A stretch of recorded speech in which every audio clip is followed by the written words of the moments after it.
नमस्कार, मैं हूं कुमार नरेंद्र सिंह और आप देख रहे हैं हमारा कार्यक्रम कथन। आज हम बिहार विधानसभा चुनावों के परिणाम से संबंधित बातें करेंगे।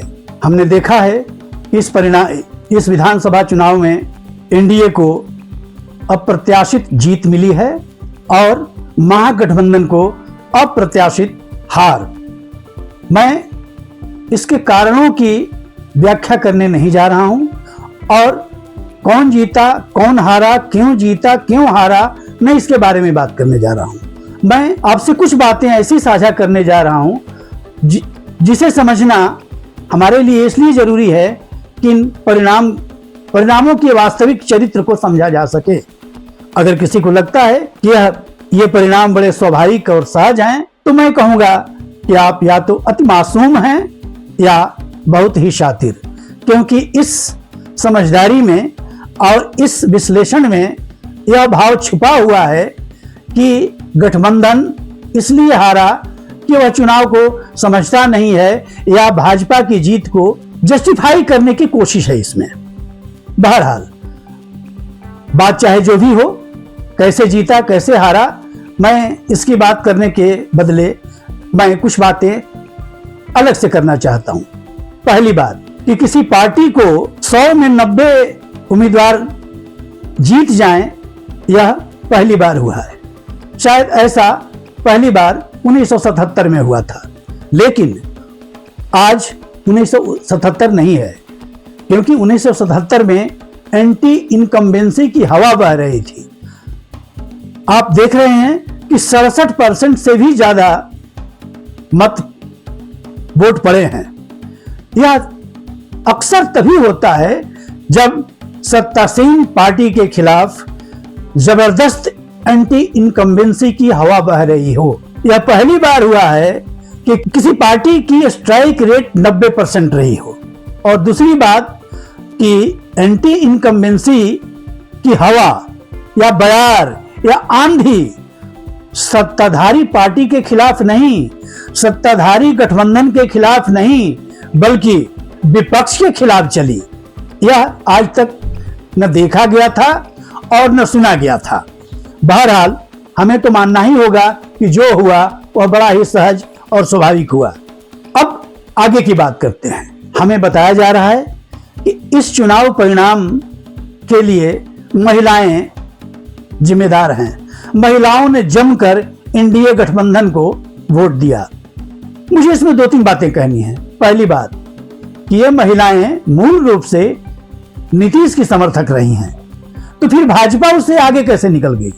कायदे से तो नीतीश को आगे होना चाहिए था, लेकिन निकली भाजपा आगे और नीतीश पीछे रह गए।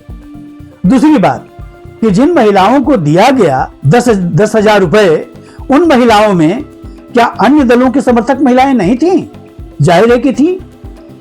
कम्युनिस्ट पार्टी की महिलाओं ने क्या 10,000 रुपये लेकर एनडीए को समर्थन दे दिया होगा? ऐसा मानना बड़ा मुश्किल है।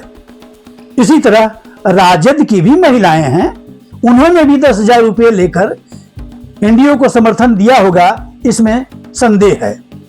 बहरहाल हम मान लेते हैं कि यह सब हुआ और अधिकांश लोगों ने एनडीए को समर्थन दिया। तब इसका मतलब यह भी है कि बिहार के मतदाताओं को मुद्दे से कोई मतलब नहीं रहा। भाजपा की बात करते हैं। भाजपा ने एक बार भी लोगों के मुद्दे को पूरे अपने चुनाव प्रचार में छुआ तक नहीं।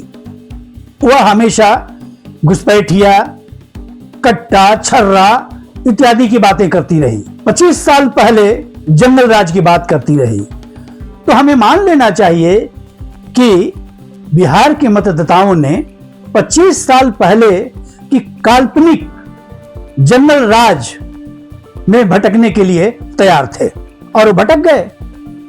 भटक नहीं भी गए तो उन्हें वह जंगल इतना प्रिय लगा कि उसी के मुद्दे में खो गए और उन्होंने भाजपा को वोट दे दिया।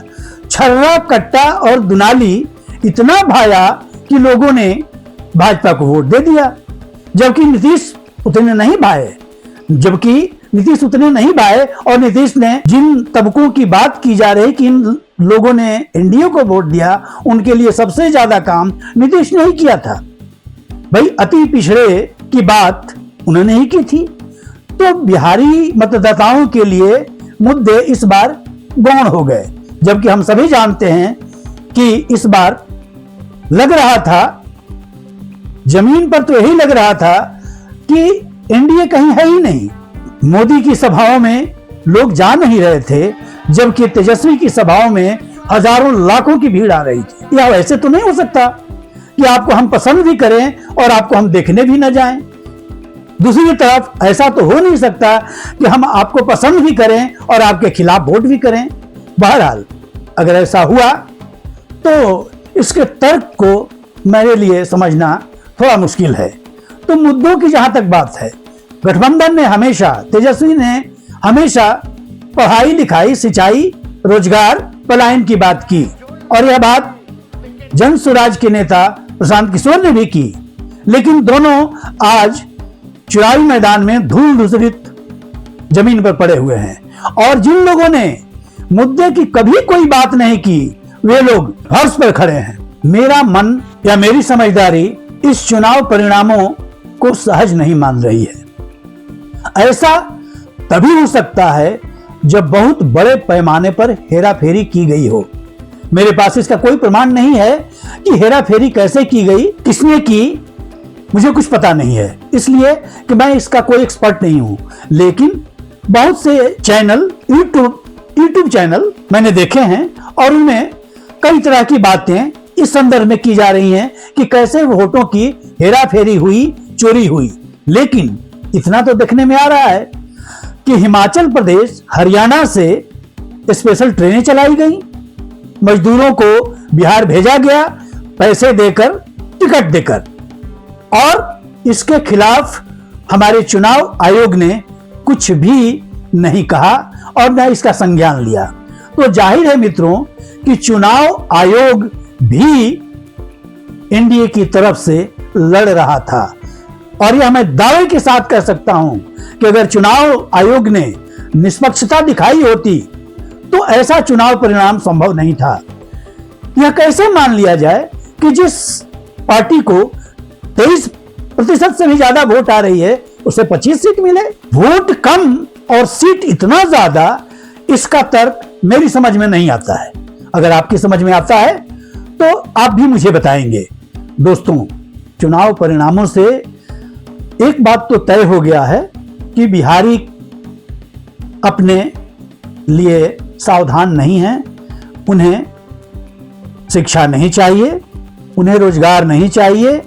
सिर्फ जातीय समीकरण के आधार पर सरकार बना लेने से बिहार का भला हो जाएगा, यह बात मानने के लिए मैं तैयार नहीं हूं, क्योंकि यह हमारी समझदारी के खिलाफ जाता है। मेरा मानना है कि जो व्यक्ति मुद्दे उठाएगा वही बिहार का कुछ भला कर पाएगा। भाजपा से अगर आपको उम्मीद है कि वो भला कर पाएगा तो मैं चाहूंगा कि वह कुछ करे, वह सचमुच बिहार का भला करे। नीतीश ने भी पिछले 20 साल में ऐसा कुछ नहीं किया जिससे मेरे मन में यह आशा जगे कि वे आगे कुछ करेंगे, क्योंकि वे जान गए हैं कि जातियों के समीकरण को साध लेने से हम सत्ता में पहुंच जाएंगे। और सिर्फ सत्ता में पहुंचना ही जब उद्देश्य बन जाए तो फिर विकास की जरूरत ही क्या है? विकास होता तो आज बिहार में प्रति व्यक्ति आय सबसे कम नहीं होता, शिक्षा स्वास्थ्य की स्थिति इतनी खराब नहीं होती। दोस्तों, हमें यह समझना होगा कि ऐसा क्यों हो रहा है। चुनाव परिणाम हमें बताते हैं कि सचमुच इसके पीछे बहुत बड़ी हेराफेरी हुई है और इस हेराफेरी को अंजाम दिया है चुनाव आयोग ने और भाजपा सरकार ने। नीतीश सरकार की भी उसमें मिलीभगत रही है। थैंक यू दोस्तों।